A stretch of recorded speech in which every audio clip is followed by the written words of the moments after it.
could you share with us some examples of what changed after you make these interventions and how the groups that you've intervened with sort of maintain this new sense of awareness that they've gained during these experiences? Thanks. Okay, so to both parts. Well, to some degree, I mean, often we don't really know. And we have seen like a whole spectrum. So if you, the reality is, if you move to MOOC-based structures, massive open courses or learning infrastructures, the first thing you need to get used to is kind of, you totally give up any kind of control. People do whatever they want with your stuff. And so it's really all over the place. And I'm not saying it's all great, right? So it's all over the place. And we have, from those who participated in the ULab, the first years, kind of, we did assessments there, and it was usually like 30 to 33% who talked about life-changing. So, I mean, something experiences, and then, you know, like another group of that size, kind of with eye-opening. So for a number of people, something significant happened. And if you double click on that and say, where did that happen and why?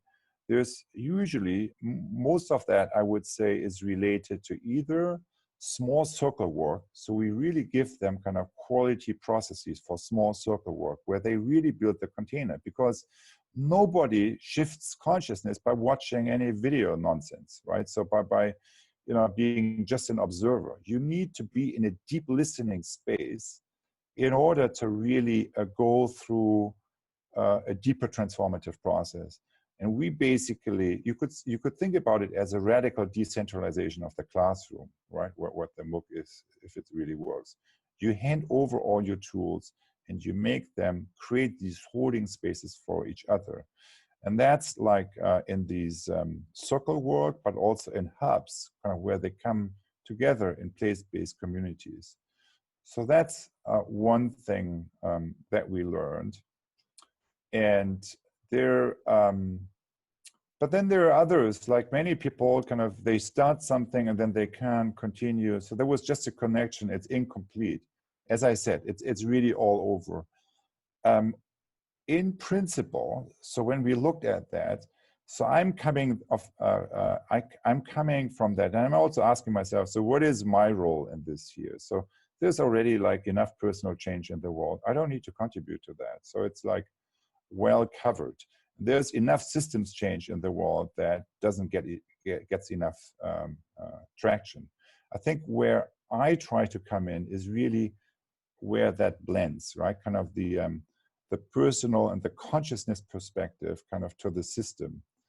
And that's why when we then looked at what comes out of ULab, there's often, sometimes the aspirations go full through and there's really, you know, amazing impact that you see even years after, right? So that's also interesting. These groups keep meeting and, you know, prototyping initiatives take off long after the end of the class. So there's something kind of really long-term working there. But often, if I look at it more from a critical perspective, I would say it stays also often in the personal space and is not always really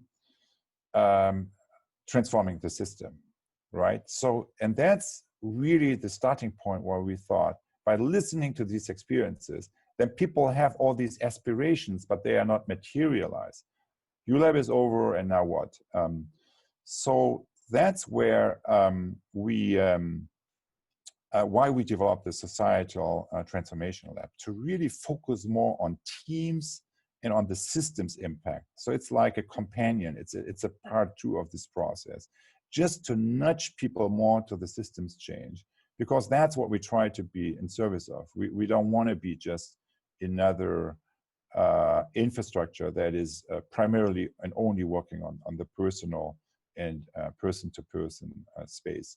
So that's one answer, but maybe the other one, Sandra, that I want to, I mean, it's like an insight we really had in running these experiments.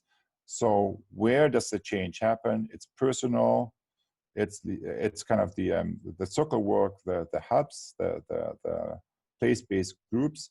And the other piece that they always reported on is we have these live sessions where people come together. So we broadcast that here from next door. So from out of MIT, it's a 1-hour broadcast, and we invite people in to join that as a global community in the same hour. And interestingly, even though the technology we use, everything we use is not really the way you want it in terms of interactivity, there is something happening there because we use mindfulness practices as part of the group. We really, so again, my third principle, make the system sense and see itself. We design these global sessions to do that, to make the community sense and see itself. And one aspect of that is using, a global mindfulness moment that connects your attention to your own body and then to the larger community that you are part of, to the planet and stuff like that. So it's just a few minutes, but we heard that kind of, so people say, I realized that I'm not just the odd person in my own community. I am part of a larger movement, and that allows me to wake up to my real aspirations, and also to have more courage to activate my local stakeholders and my local ecosystem of change makers around that. So it's like an interesting thing that the global community becomes a container that helps me to connect with my more personal, deeper intention and actually make it happen in my own context. So that's a real interesting discovery, because when you say, well, who's the teacher there? It's not the guy who's talking from MIT. It's not necessarily another person in my local context, but it's the global community. So it's kind of the global field of connections that people feel, and that gives them the confidence so I connect more deeply with their deeper aspirations. And I think that because that is so much missing today, I just think it's interesting, because I think it's a space where we could do a lot more as a global community of educators.